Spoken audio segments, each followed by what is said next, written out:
Right. This is us and our event.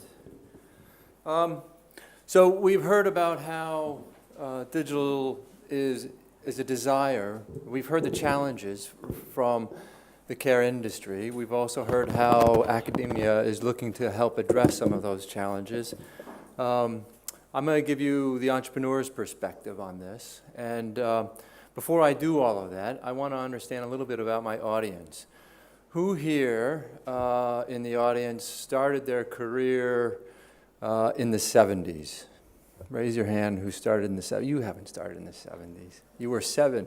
In the 80s? In the 90s? Have I missed anyone? Right, okay, very good.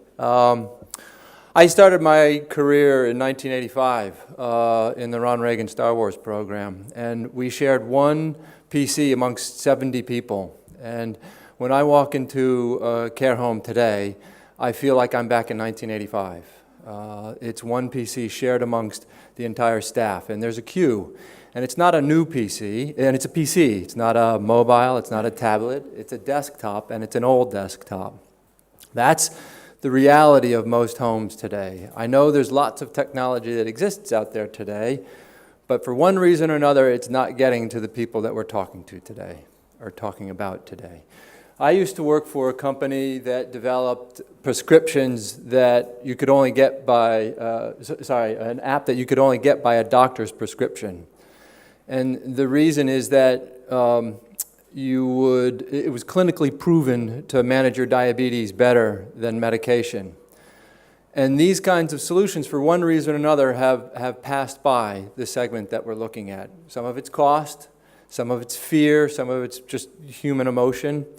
But for one reason or another, the digital transformation has passed this sector by. Now, when I talk about innovation, the care sector is not about technology. It's about people helping people, and technology needs to be the platform to help other people. So when we talk about innovation in this space, it's innovation around supporting people delivering services to other people. So when we talk about innovation, it's not technology-led. It's not a hammer looking for a nail.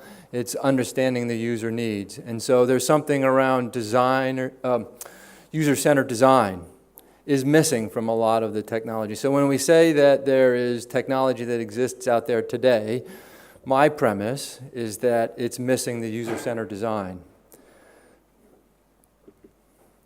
Having said that, we've never lived at a better time to provide these kinds of services. Today, every one of us carries a supercomputer in our pocket. I used to build satellites for Lockheed Martin in the 90s.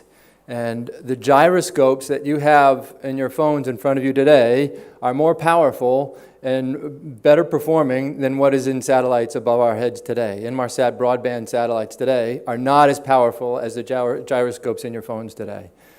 Battleships of the 1990s don't have as much computing power as what you have in your hands today. How do we use this technology for something meaningful? And it's not around technology looking for a problem, it's what's the problem and how do we apply what's in our pockets today. And that's what we have done. So we've taken what exists in carers' pockets today. Most carers use more technology in their private life than they do in their professional life. If you're a younger carer, you want to use these things, and you're actually held back in the office. Most care homes today have a policy that doesn't allow you to carry your mobile phone on the floor. And some of it has good reason, and some of it is just fear. And we need to get over that fear if we're going to deliver transformational change in this sector. So what we have done is something that looks a bit like this, and hopefully I'll be able to give you a quick demo of it. But this is simple. This is, and I'll go through, this uses user-centered design approach to deliver productivity gains. In the average care home, we can deliver an extra 1,000 hours of care with no extra staff, with a responsive web design, simple responsive web design.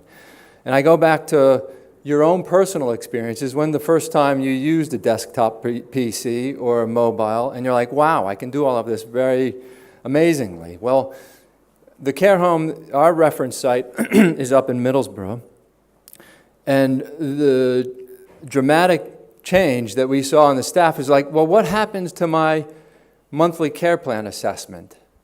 How do I go and do that? Where do I find all this information? We said, well, you press this button.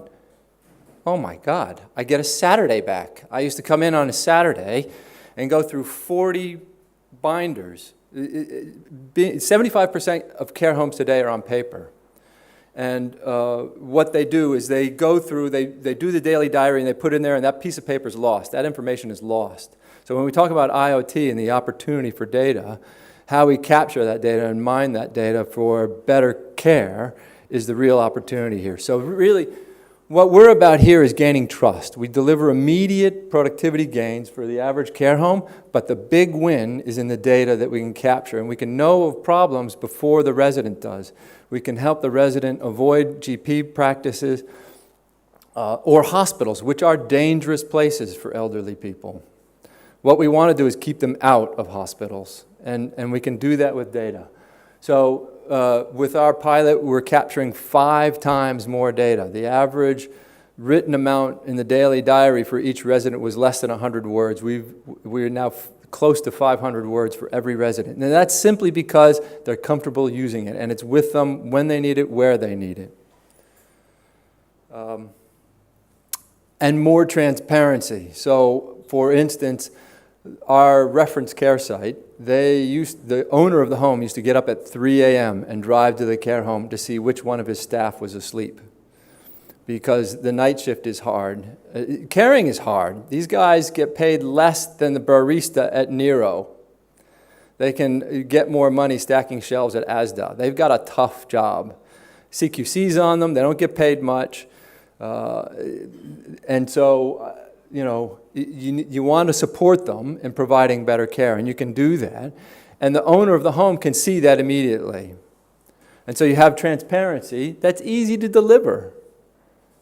This is a responsive web design. This isn't fancy stuff, but what you do is you gain trust with the individual, that you then begin to introduce all of these fancy things that Steve was talking about on his wish list. It's all possible. And you'll see a little bit of it with Lisa when she presents some of her stuff as well.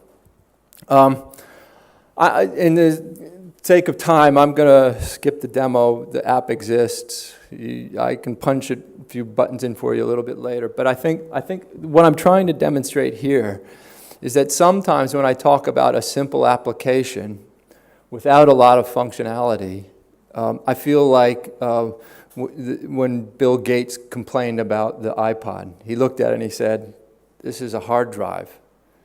And I think what you need to do is see it for what it is and what the users want. And what we've done is provide a daily diary and a care plan that drives real productivity gains without fancy stuff. So it's design simplicity and user-centered design approach, in this instance, is a real winner. But for us, it's not about the technology. It's enabling more care, more personalized care, so that everyone benefits. The carers benefit, the homeowner benefits, but the resident gets over 1,000 hours of extra care in the average year. Thank you for your time.